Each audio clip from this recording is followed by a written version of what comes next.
Hey guys, it's Sekaar, and today we're going to be going over my Stamina Dragonite build for the Necrom chapter.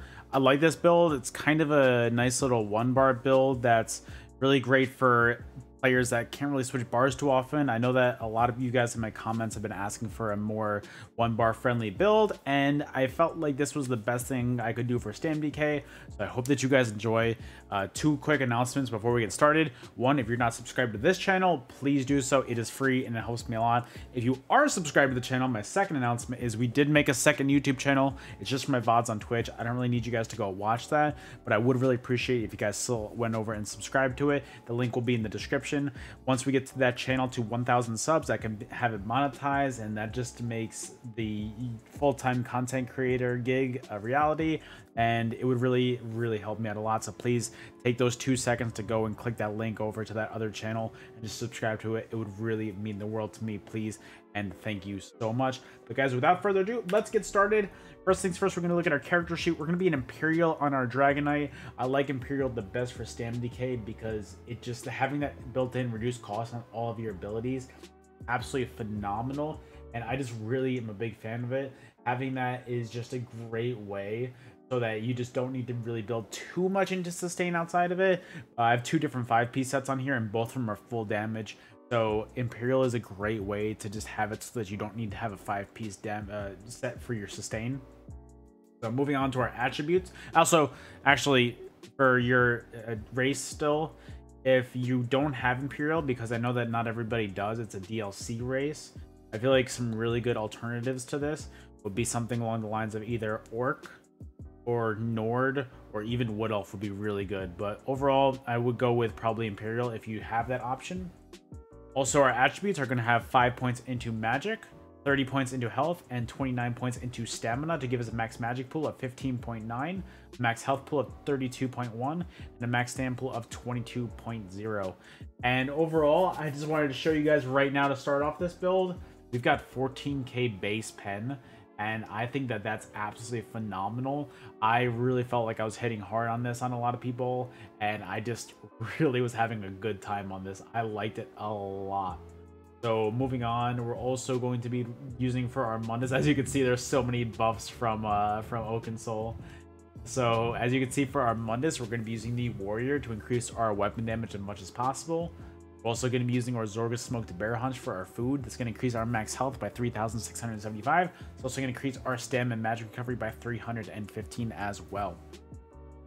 That's the best way to just build up your health as much as possible, and to build up your stam and magic sustain as well too. So moving on, we're going to be looking at our Vampire Stage 3. Always Vampire Stage 3. That Undeath passive is phenomenal. The lower health you are, the less damage you take. Absolutely necessary in my opinion when it comes to PvP. So moving on to our gear, we're going to be using as our 1-piece monster set on this because we can't fit a whole monster set on this. We're just going to be using Magma Incarnate as our medium shoulders in Divines. We need a little bit of extra sustain on this, so this is just a great way to just build that. It's just going to give you for the 1-piece extra mag and stam recovery, and I think that's really good for your overall sustain. I think that this is the best way to go and the best bang for your buck. Also, one of our 2 5-piece sets is going to be Way of the Fire. We're going to be using a heavy helmet in Reinforced. And so what Way of the Fire does is it gives you a line of weapon spell damage, line of max stam, crit chance, and when you deal damage with a weapon, you're going to deal an additional 3,430 flame damage, and that can occur once every 2 seconds. So it says when you deal damage with a weapon, and I know I've explained this on past videos, but just for all you guys that haven't heard this before, this is also applying to weapon abilities and weapon ability dots. So you use Rending on this build, and because of that, since it's a weapon ability dot, this is going to fall under Way of the Fire, and that's going to be proccing every 2 seconds, that damage, and it is absolutely phenomenal. That damage on that is absolutely insane. I really do like it a lot, and I recommend this on a lot of builds, not just Oakensoul builds. Way of the Fire is so good right now. So we're using a heavy Reinforced helmet. We're going to be using a heavy Way of the Fire chest piece and Reinforced as well. And then moving on to our other 5-piece set, we're going to be using Shattered Fate. This is a brand new set from the Necrom DLC. This is going to be a crafted set, so we're going to be using this in medium well fitted for our hands. And so this is a 5, 10, and 12-piece set. And so we're only using 5 pieces of this, and that's going to give us 7,733 offensive pen, which is absolutely insane. That's better than any single 5-piece set that you can get with just pen, and I really like this a lot. I've been using this on a lot of different builds. I was trying this on Nightblade, and I just think this is overall really strong for your pen. Using Shattered Fate and Maces gets you to over 10k pen alone. It is nuts. It is bonkers. I love it. It's insane. Shattered Fate is a lot of fun. And since it's crafted, it's really not that hard to put together either. So moving on to our next piece, we're going to be using Shattered Fate in a light waist in well fitted as well. I like these well fitted pieces because you can just roll dodge more, you can sprint more, and overall it just helps your overall sustain. Because we don't really need to hit a lot harder with divines, so well fitted I've been really moving a lot more into lately too. And again, we're using a light sash because we want that 3 heavy, 3 medium, 1 light bonus. That way it helps our undaunted path. And then moving on, we're going to be using Shattered Fate feet in medium well fitted as well. And then also Wave the Fire is going to be our last piece on the body. We're going to be using heavy reinforced legs. And as you can see, all of our enchantments are going to be prismatics. That way you can get your max stats up as high as possible.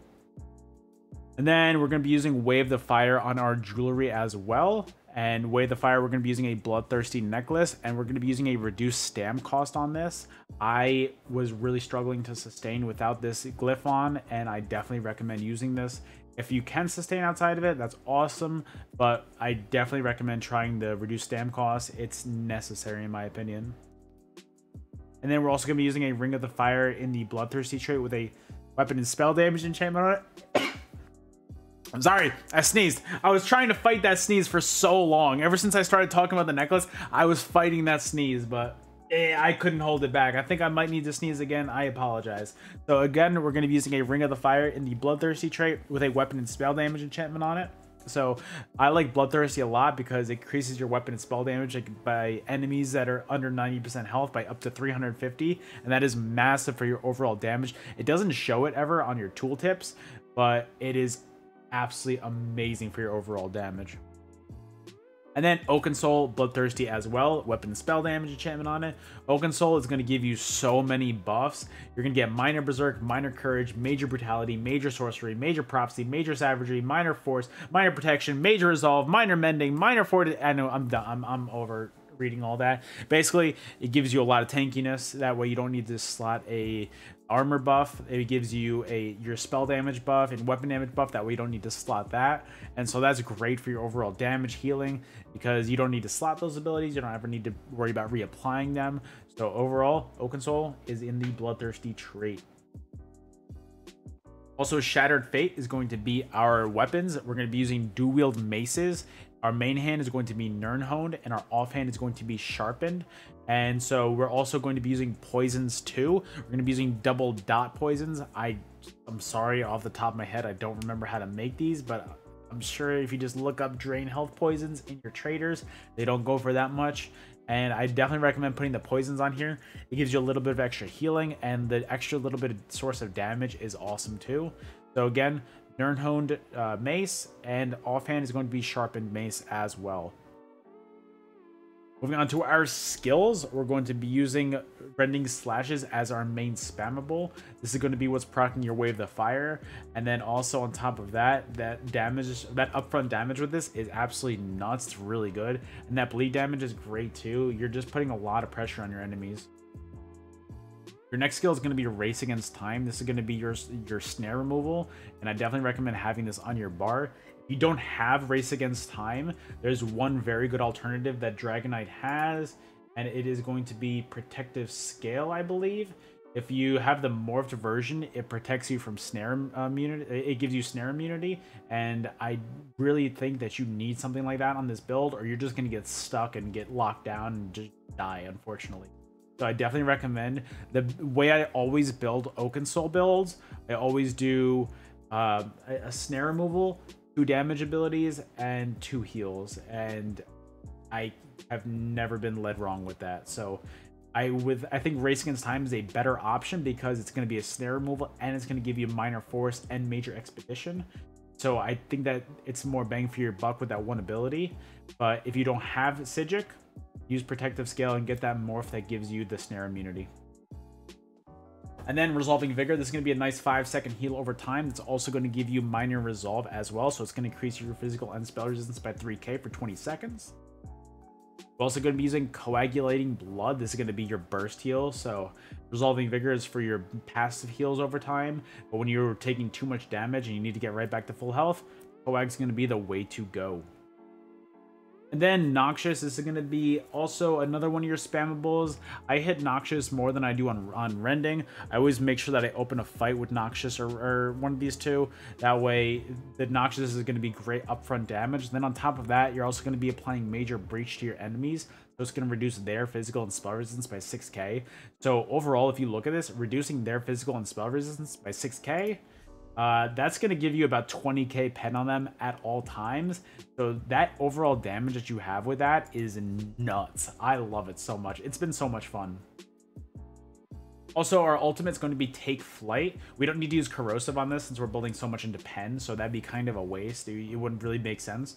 So we've been using Take Flight because we don't really also have a CC on this build as well. And the burst damage that this does is so much fun. Just being able to run around and leaping people every few seconds is... it's such a blast. I've been having so much fun with it. So this is the ultimate we've been using. It's been great for your burst damage after you line up Noxious and Rending.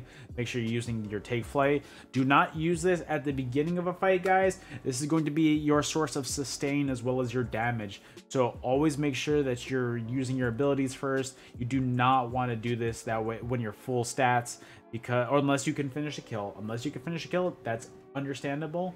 But do not use this off the rip in the fight. You will just leave yourself so wide open and you will not be able to sustain in the fight. Just thought I'd let you guys know. Also, moving on to our champion points.